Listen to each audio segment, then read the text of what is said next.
భగవన్నామం. పూర్వం ఒకప్పుడు ఒక గ్రామంలో ఒక బ్రాహ్మణుడు భార్యతో జీవిస్తూ ఉండేవాడు. అతడు పేదవాడు. తన స్వల్ప ఆదాయంతో గుట్టుగా సంతృప్తిగా జీవితయాత్ర సాగిస్తున్నాడు. తనకన్నా పేదవాళ్ళైన వారికి తన శక్తి మేరకు సహాయం చేస్తుండేవాడు. సాధువులకు సేవలు చేసేవాడు. అతడిలో స్వార్థం కానీ పేరాస కానీ జడ మాత్రం కూడా లేదంటే అతిశయోక్తి కాదు. కానీ బ్రాహ్మణుని భార్య స్వభావము భర్తకు పూర్తి వ్యతిరేకం. ఉన్నదాంతో సంతృప్తిగా జీవించాలని ఆమెకు ఏ కోశానా లేదు. ఇంకా ధనం సంపాదించి కూడబెట్టాలి, సౌకర్యాలను బాగా పెంచుకొని సుఖ సౌఖ్యాలతో జీవించాలని ఆమె కలలు కంటూ ఉండేది. తన ఇచ్చ మేరకు ఆడంబరంగా ఖర్చు చేయడానికి కావలసినంత ధనం లేని పరిస్థితిలో భర్తను పుష్కలంగా సంపాదించమని ఆమె నిత్యం వేధిస్తూ ఉండేది. అప్పుడు భర్త ఆమెతో, మనం నిరాడంబరంగా జీవితయాత్రకు అవసరమైనంత ధనం భగవంతుడు మనకు ఇచ్చాడు, ఇంతకంటే ఆశపడబోకు అంటూ సర్ది చెబుతుండేవాడు. కానీ ఆమె ఆ మాటలు అస్సలు పట్టించుకోకుండా తను చెప్పిందే మళ్ళీ చెబుతుండేది. ఆమె వేధింపులు బ్రాహ్మణునికి నరక బాధలను గుర్తు తెచ్చేది. ఇలా ఉండగా ఒకరోజు ఆ గ్రామానికి ఒక సాధువు వచ్చాడు. ఆయన దర్శనార్థం జనం తండోపతండాలుగా రాసాగారు. పొరుగు గ్రామాల నుండి కూడా జనాలు వచ్చి ఆయనను దర్శించుకుని ఆయన ఆశీర్వాదం పొందసాగారు. ఆయన వద్ద అద్భుతాలు సృష్టించగల కొన్ని సిద్ధులు ఉన్నాయని జనం చెప్పుకోసాగారు. సాధువు వద్ద సిద్ధులు ఉన్నాయనే వార్త ఆ బ్రాహ్మణుని భార్యకు కూడా తెలిసి వచ్చింది. అంతే, ఆమె భర్తతో వెంటనే ఆ గ్రామానికి విచ్చేసిన సాధువు గారి గురించి జనులు గొప్పగా చెప్పుకుంటున్నారు. ఆయన వద్ద కొన్ని యోగశక్తులు ఉన్నాయట, మీరు వెళ్ళి ఆయనతో మన దారిద్ర్యం తీరే మార్గం ఏదన్నా చెప్పండి అని చెప్పి భర్తను వేధించసాగింది. అందుకు బ్రాహ్మణుడు సంకోచిస్తూ, నేను ఆ సాధువు గారిని మన పేదరికం తీరేట్లు ఏదన్నా చెయ్యండి అని ఎలా నోరు తెరిచి అడగను? వివేకం, వైరాగ్యం, భక్తి, జ్ఞానం వంటి వాటిని పొందేలా ఆశీర్వదించమని ఆ సాధువును అడగడం సబబు.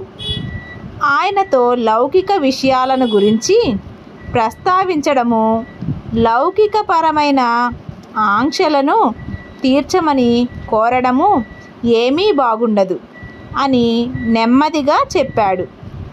కానీ ఆ బ్రాహ్మణుని హితోపదేశాన్ని అతడి భార్యామణి వినే స్థితిలో ఉందా? ధనోన్మాదంతో ఉన్న ఆమె సాధువు వద్దకు వెళ్ళి, నేను చెప్పింది తూచా తప్పకుండా చెప్పండి అంటూ తెగేసి చెప్పింది. హఠం పట్టిన భార్యను సముదాయించడానికి మార్గం తెలియని స్థితిలో ఆ బ్రాహ్మణుడు ఆత్మగౌరవాన్ని వదులుకొని ఏమాత్రం ఇష్టం లేకపోయినా సాధువు బస చేసియున్న చోటకు వెళ్ళాడు. మౌనంగా వెళ్ళి సాధువు ముందు కూర్చున్నాడు. భార్య చెప్పిన మాటలు సాధువుతో చెప్పడానికి అతడి నోరు పెగల్లేదు. అతడు సిగ్గుతో కుచించుకుపోయాడు. సంకోచిస్తూ అతడు చాలాసేపు అట్లే కూర్చుండిపోయాడు. చివరికి ఆ సాధువు అతడితో మాట్లాడాడు. నాయనా, నీ మనసులో ఏదో ఉంచుకొని గందరగోళంలో ఉన్నావు. ఏదైనా సందేహం ఉంటే నిస్సంకోచంగా అడుగు. అప్పుడు బ్రాహ్మణుడు సిగ్గుపడుతూ తల వంచుకొని ఆ సాధువుతో ఇలా చెప్పాడు: స్వామి, మీరు యోగశక్తులు సంపాదించుకున్నవారని, తద్వారా అనేక అద్భుతాలు చేయగలవారని నా భార్య చెప్పింది. మేం పేదవారము. తాకిందంతా బంగారంగా మార్చివేయగల అద్భుతమైన మణి లభిస్తే మా దారిద్ర్యం తీరిపోతుందని నా భార్య భావిస్తోంది. అటువంటి అద్భుతమైన మణిని మాకు అనుగ్రహించండి. నా భార్య ప్రోద్బలంతో అటువంటి అద్భుతమైన మణిని మీ నుంచి పొందాలనే ఆశతోనే ఇక్కడికి వచ్చాను. బ్రాహ్మణుని మాటలు విన్న సాధువు, ఓ, ఇదేనా సంగతి?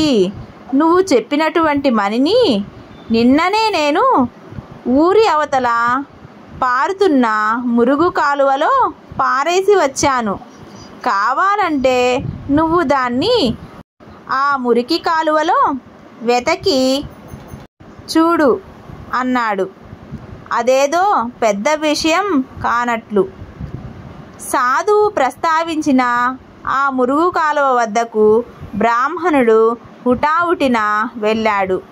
ఆ మురుగు కాలువలోకి దూకి కొంతసేపు అటు ఇటు క్షుణ్ణంగా వెతికిన తరువాత ముక్కోణాకృతిలో తేదిత్యమానంగా వెలుగుతున్న మణి ఒకటి దొరికింది. సాధువు గారు చెప్పిన అద్భుతమైన ఆ మణి ఇదే అయి ఉంటుందని బ్రాహ్మణుడు భావించాడు.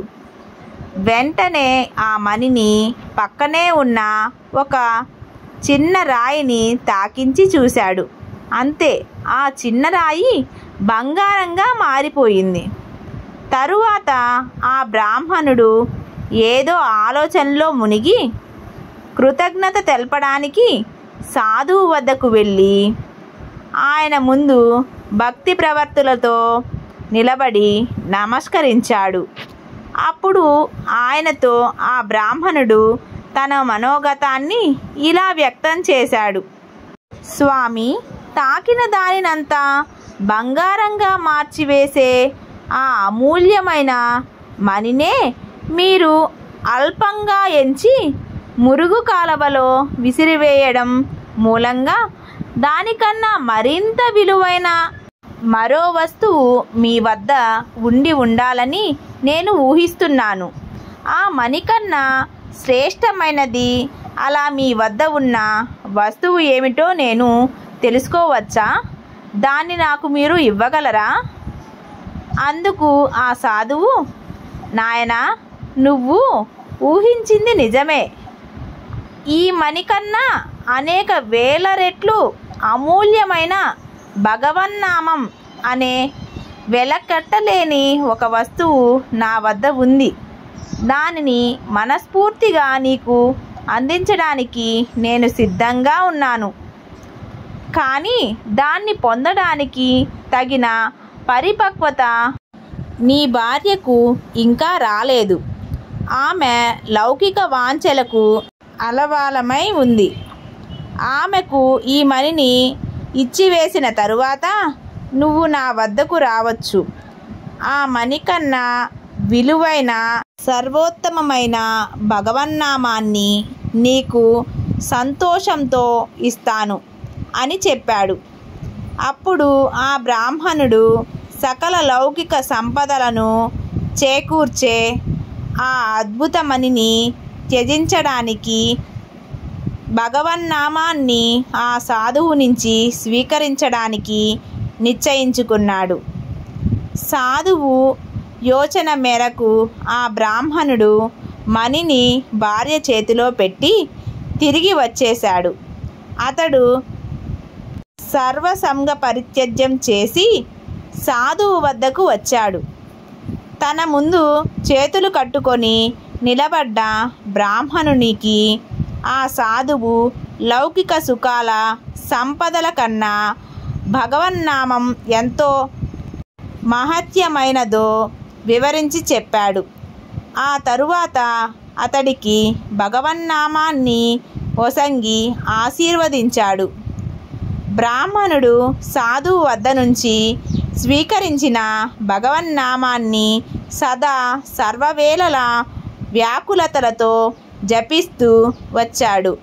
కొంతకాలానికి అతడు చిత్తశుద్ధితో అనుష్ఠించిన జప ధ్యానాల ఫలంగా అతనికి భగవత్ సాక్షాత్కారము కలిగింది.